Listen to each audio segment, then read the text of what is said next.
إلهي سبحانه وتعالى وحي نو سو دجiyay diin dhameystiran oo laga helayo waxa dunyadeenu ay ku hagaagayso iyo waxa aakhira aynu ku badbaadayno diinina tustay wada kasta oo wanaagsan oo loo maro masaalix ad-dunya wal aakhirah wanaagiyada iyo khayrarka adduunyo iyo kuwa aakhiraba diinina oga digtay wada kasta oo shar iyo fasaad adduunyadeena ama aakhiradeenna ina gaarsiinaysa waxaa ka mid ah arrimaha dhibaatooyinkoodu ay badan yihiin ee diinul islaam in badan dadka ay uga digtay siyaabo kala duwanna ay u dhigtay amru shaa'icaat waxay culimadu ku magacaabaan ashaa'icaat ama al-ishaacaat oo wararka bulshada ku dhex faafa wararka bulshada ku dhex faafa ee beenta ah ama warar aan la hubsan ama warar faafitaankoodu dadka diintooda ama adduunyadooda uu fasahaadinayo run iyo xaqiiqaba ha ahaadaane wararkaasi waxyeelaynaya dadka diintooda iyo ku xidhnaanta ilaahay subxaana wa tacaala ay ku xidhan yihiin ama waxyeelaynaya cirdigooda iyo sharaftooda iyo dhegtooda amaba se dadka kala geynaya oo tafaraaruq iyo ismaandhaaf dhex dhigaya oo dadkii isjeclaa kala dilaya ama sababba u noqon kara nabadgelyo darro dil iyo dagaal inuu dhaco wararka sabab u noqonaya dadka naftooda in la jaro xoolahooda in si xaq darraa lagu qaato cirdigooda iyo sharaftooda meel in lagaga dhaco islaamku wuxuu ka digay sidaynu in badan maqalay annamiima oo isku dirka dadka oo rasuulku calayhi salaatu wasalaam wuxuu yihi saa muslim ku wariyay saxiixiisa laa yadkhulu ljannata qataat ay namaam mid diraala ah oo kala dila ahi jannada geli maayo haddaanu janno gelinna halka uu gelayaa waa annaar rasuulku markuu soo maray laba qabri wuxuu yihi inahumaa yucadabaan وما يعذبان في كبير أما أحدهما فكان لا يستتر من البول وأما الآخر فكان يمشي بالنميمة رواه البخاري ومسلم عن ابن عباس لبدا قبري ددك كجرا ولا عذابية وحوين ما هو حلقو عذابية ويجا لوينا أما كتجستي سوادك تاي متكود نجاسة وكاديدو هاي كم تايبان اسك دور تشيرين كلابادنا ديرال أيو dadka la dhex qaadi jiray waynu ognahay shaacaadka waxa kamida iyo wararka faafa beenta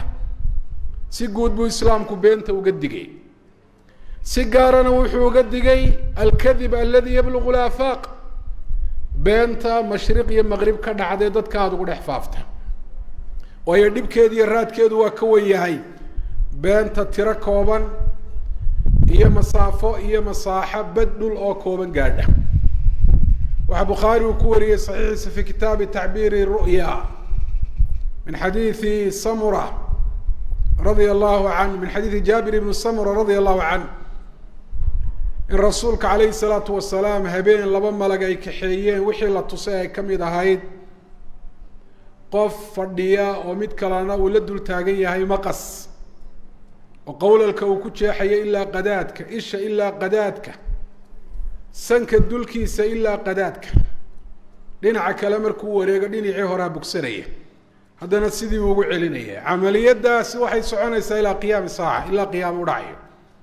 مركو رسولكم ملائكتي ويديي وحيوش شاقينين وها قف شاقب بين مشرقية مغرب كدعدة وداد فربدان قادة islaamku wuxuu ka digay qiibada iyo xanta islaamku wuxuu ka digay qofku war aanu hubsan inuu tabiyo dadka ku dhex faafiyo ya ayyuha alladhina amanu in ja'akum fasiqun binaba'in fatabayyanu waayo fasaadkii dhibaatadii aynu sheegnay ayaa ka dhalanaysa wararka aan loo hubsanahayn in bulshada lagu dhex faafinayo marka warka dadku ay isu dhiibdhiibaan midba mid uu dhiibo iyo dhibaatooyinka aynu sheegniyo kuwo lamida ay ka dhalanayaan. maxaad u malaynaysaa marka loo helo warbaahin ilbiriqsiyo caalamka oo dhan warkii iyo hadalkii ku gaadhsiinaysa? nebi maxamed calayhi salaatu wasalaam wuxuu si gaara uga digay waxay wararka dadka laga faafiyo ee sharaftooda iyo dhegtooda iyo sumcaddooda iyo qiimahooda waxyeelaya. waman qaala fii mu'minin maa laysa fiih askanahu llahu radqat alkhabaal. qof muumina qofka ka yidhaahdo oo ka sheego oo ka faafiya waxaanu ku sugnayn oo aanu ku jirin, ilaahay subxaana watacaala naartuu geliyaa. horta naarta weliba wuxuu ka dejiyaa halka dheecaanka ahlu naarka uu ku dhaco. dheecaankii ahlu naarka ayuu dhex dabaalanayaa, naartiina waa ku jiraa. waa arrin aada iyo aada looga argagaxo oo aada u falxun. ilaahay baynu naar ka magan gelinaa. dadka ugu daran ee maanta sameeya ishaacaadka warar aan jirin faafiya waxaa la odhan karaa waa siyaasiyiinta. bal waxaabay u arkaan arrintaasi inay tahay min asiyaasa. nacam inahu min asiyaasa walakinahu min asiyaasati ashayطaaniya. siyaasa sharciya ka mid maaha arrintaas. siyaasadda ay shareecadu ogoshahay. siyaasadda ay shareecadu ogoshahay waa dadka in lagu maamulo oo lagu hogaamiyo oo lagu ilaaliyo danahooda adduunyo kuwooda diineed wixii ilaahay subxaana watacaala uu soo dejiyey caalamkan in lagu xukumo lagu maamulo. wa an ixkum baynahum bima anzala allah. siyaasad kasta oo taa khilaafsan waa siyaasatun shayطaaniyatun laa sharciya. waxaa la yaab le dadku iyagoo muslimiina in qof been laga sheego, in la dacaayadeeyo, in ceebihiisa u qarsoon banaanka lasoo dhigo, in la sameeyo warar aan jirin oo bulshada lagu dhex faafiyo, in la isdacaayadeeyo, inay u arkaan hadda iyagoo muslimiina oo diintooda ay xaaraantimeynayso inay u arkaan inay tahay arrin caadi ah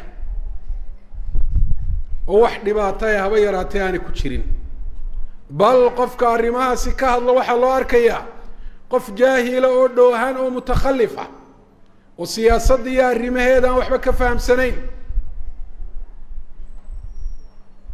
isagaaba lala yaabayaaba. qofka dhawr waxaas wax bannaan ma aha. hada laa yajuusu sharcan. waxaasi sharci ahaan uma banaana. walaa yajuusu laka ataxaakumu ilaa gayri sharci illah. ilaahay sharcigiisa waxaan ahayn in loo xukum doontaana ma banaana. waad arkayseen rag waaweyn oo isfeedhfeedhaya waad moodda inay ku jiraan fii xalabati musaaraca. iyagay u taalla hadday dembaabayaanay iscaayayaan. ilacaydu waa dembiya. sibaabu lmuslim fusuuq wa qitaalu kufr. ama ay feedh isla dhacayaan iyo wax lamida waa ku dembaabayaan taas. oo almuslimu man salima almuslimuuna min lisaani wayadii bui rasuulku. iyagay diintooda iyo islaamnimadooda ka go-an tahay. in laga waaniyana way tahay. laakiin waxa la yaab leh in bulshada looga dhigo waxa noocaasi inuu yahay wax caadi ah oo la yidhaahdo waa dhaqanka baarlamaanaadka lagu yaqaan oo mabda-an dimuquraadiyadii aynu qaadanay dadka aynu kasoo qaadano sida maraykanka iyoba saasay sameeyaan way isfeedhfeedhaan. waa xaraaradda siyaasadda keenaysa oo dhaqanka noocaas ee diinteennu sida aada maqasheen eed garanaysaan ay uga digtay dhalinyarteenna iyo da-yarteenna wax caadiya looga dhigo oo iyaguna taasi ay ku tarbiyadoobaan oo ha dhow toole iskuulka ay dhiganayaan intay safay noqdaan oo feedh iyo dhagaxa iskala daalaan ay yidhaahdaan wax dhiba ma laha waa dabeecadda ciyaala iskuulka. oo ha dhow toolena xaafad xaafad ay isu dilaan oo cayuun ay wixii la odhan jiray ay sameeyaan iyo isjiid iyo rabshado kadibna ay yidhaahdaan waa dhalinyarta caadadeeda oo xaraaradda dhalinyaranima iska wadata waxan oo wax dhiba ma laha. laa yajuusu ya cibaad allah. ma banaana in dhaqan islaamku aanu ogolayn iyadoo weliba la daliishanayo dadka liita ilaahay rasuulkiisu ay nagu yiraahdeen ha ku dayanina oo leeyahay kuwaasaan ku dayanaynaa bulshada in looga dhigo wax fiican oo wanaagsan inuu yahay marna ma banaana maanta beentii dacaayadii xantii isku dirkii ishaacaadkii waraan la hubin in la faafiyo been cad oo la og yahay in bulshada lagu sii dhexdaayo ayaa dadkeenni waxa laga dhaadhicinayaa oo lagu sheegaya inay tahay siyaasad iyo xeelad iyo arrin fiican inay tahay wax dhibaato aan ku jirin waanad maqasheen islaamku dhaqamada noocaas sidoo uga digay waajibku waxa weeyaan qof kasto arrimaha noocaas sameeyay bari baa ilaahay la horgeynayay adduunyadana waa laga tagayaa oo waxani waa dhamaanayaan ma cindakum yanfa wa ma cinda allahi baq kullu man alayha fan wa yabqa wajhu rabbik amma anta ilaahay baa hortagayaan in kullu man fi samawati wal ardi illa ati arrahman abda waxad ilaahay la hortagi lahay diyaarso waxa aanad jecelayn إلهي الجسور جوتشيانا ما أنت فرصة يستطيع إلهي وقتوبت كان أقول قولي هذا واستغفر الله لي ولكم الحمد لله رب العالمين والعاقبة للمتقين ولا عدوان إلا على الظالمين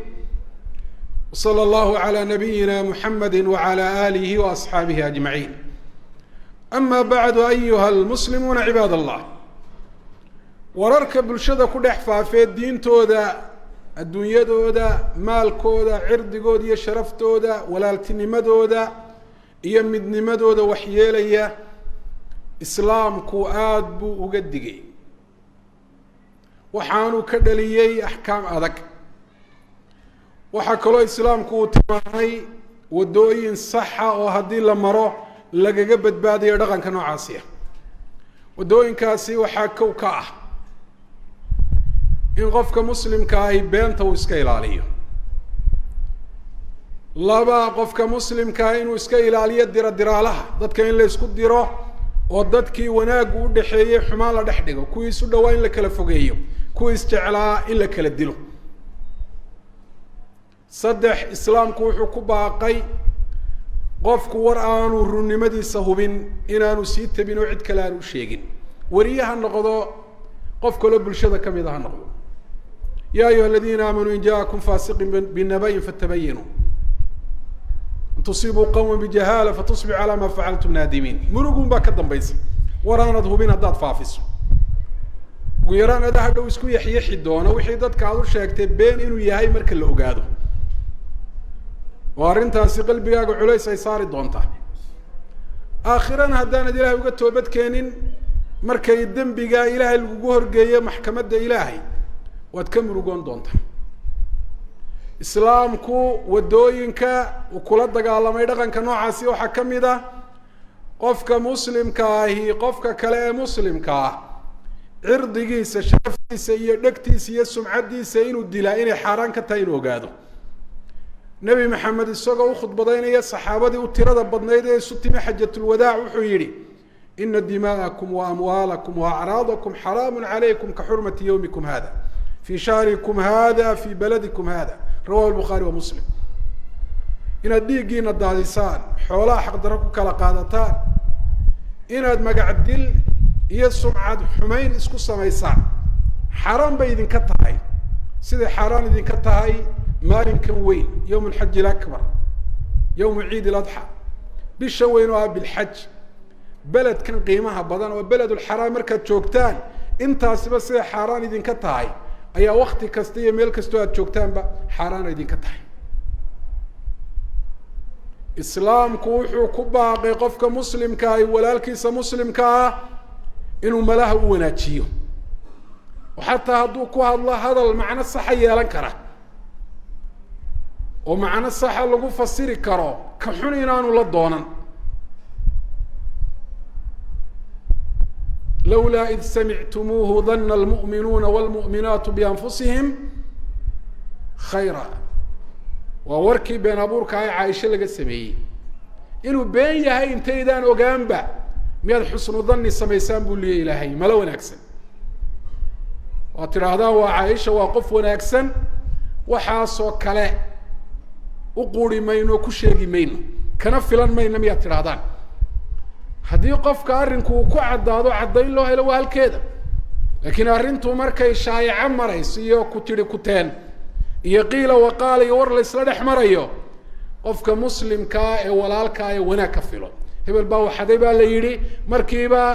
ha raacin oo ha odhan haa waa tuug waan marka horeba niyo waa ka shakisanaa anigu hebel baa sinaystay haa waanu isagoo meelaha dumar ku warwareegaya weligii waa arki jira markiiba ha iska raacinin wax wanaagsan walaalkaa ka filo ka malayso iyaakum wadhanna fa ina adhanna akdab alxadiid malaha aan lahayn caddayn iska ilaaliya bu uri rasuulku alayh isalatu wasalaam wax la sheego waxaa u been badan weyi ya ayuha aladiina aamanuu ijtanibuu kaiira min adhan ina bacda adhanni ismun malaha